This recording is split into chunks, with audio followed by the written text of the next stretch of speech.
Korea to me is one of the most interesting countries in the world, and I think it's pretty unique that a country of this size can have that degree of impact, and that's why I always like coming back here.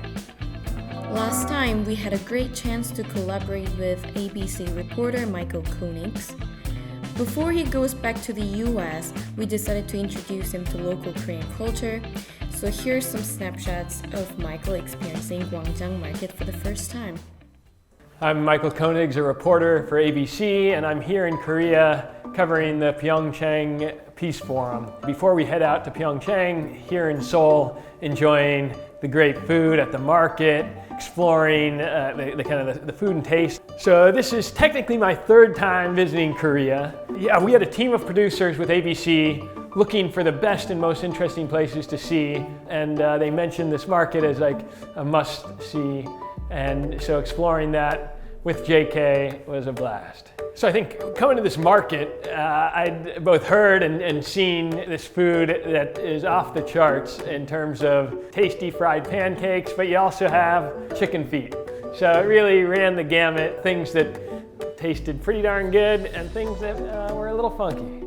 JK really showed me the ropes. He knew when we had to stop. You know, he gave me a little bit of candy, a little savory, a little tart, and then a little bizarre.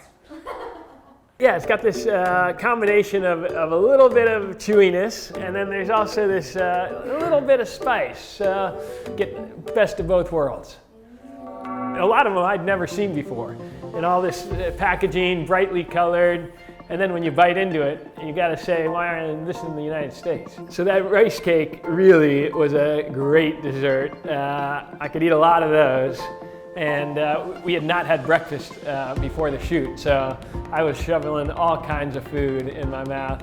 And it was so cold there, I tended to gravitate toward the warm stuff, because it at least warms up the insides. Yeah, the pancakes, that's probably my favorite thing from the market. Those Korean pancakes, you see them sizzling, and then JK told me the story about how the sound of the sizzling batter reminds everyone of rain, the sound of rain, and I thought that was such a great story. You think of taste as, you know, just what goes in your mouth, but it's also the flavors around it, the sound it makes when it's being cooked, and that's what you felt when you're in that marketplace. I mean, the market, the coolest thing about it, I thought, was all the smoke rising up from the food. You got this flavor, you got the warmth emanating from these little kitchens, and so you just don't have that in the United States very often.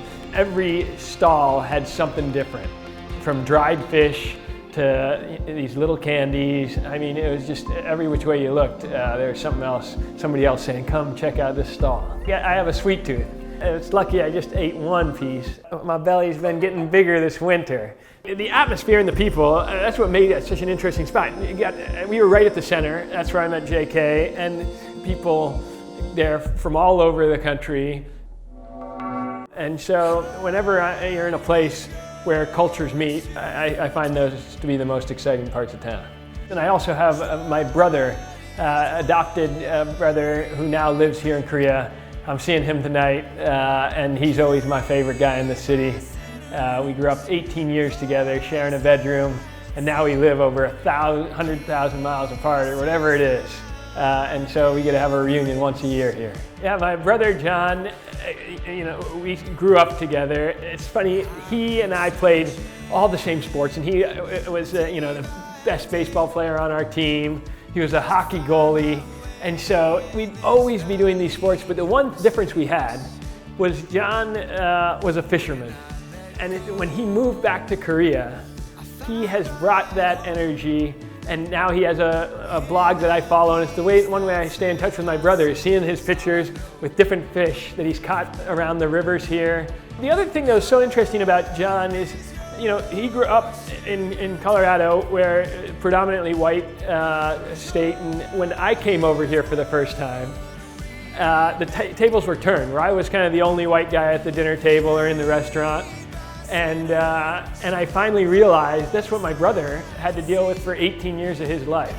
And yet people were so warm, and it was just, for the first time, I was the minority. And that's always an interesting feeling. Korea to me is one of the most interesting countries in the world, and the nexus between East and West and north and south. And in so many ways, it's been at the center of some conflicts, and yet it's also taken the best of so many different worlds and made one of the most thriving economies, some of the most rhythmic music. And so I think it's pretty unique that a country of this size can have that degree of impact. And that's why I always like coming back here.